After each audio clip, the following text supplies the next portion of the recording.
Voici les toutes dernières images de Sébastien London, 24 ans, t-shirt gris, agent de la police municipale de Cayenne.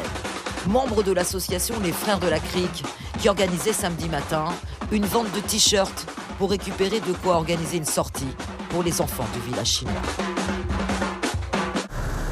2 heures plus tard, le jeune agent a été mortellement blessé par balle à quelques mètres de son domicile, dans ce quartier de la Crique où il vivait avec sa famille.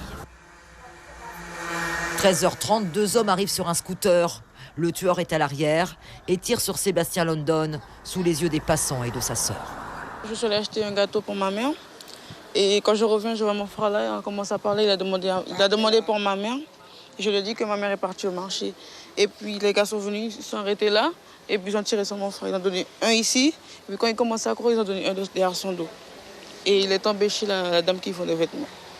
La jeune fille doit peut-être la vie au conducteur du scooter qui accompagnait le tireur. Quand il a fini de tirer sur mon frère, je l'ai regardé et puis il voulait tirer sur moi aussi. Et puis le gars qui était devant lui a dit de ne pas tirer parce qu'elle n'est pas là-dedans.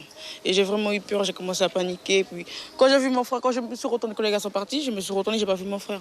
J'ai paniqué, puis j'ai commencé à courir. Et puis quand je suis rentrée dans le magasin, j'ai vu que mon frère était par terre. Naël Lama est le président des Frères de la Crique.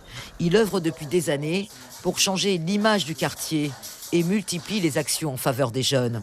C'est un de ses frères qui a été tué.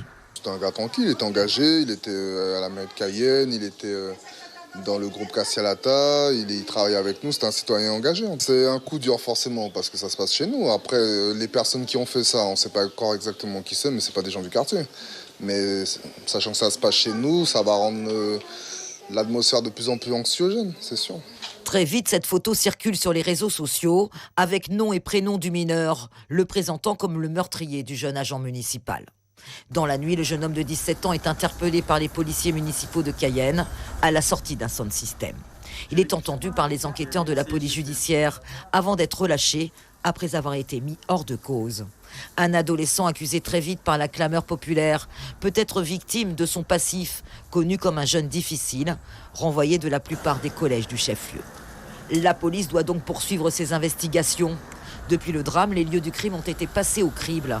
Les policiers relevant les traces et la trajectoire d'une balle qui a touché mortellement la victime avant d'atterrir au pied de cette poubelle.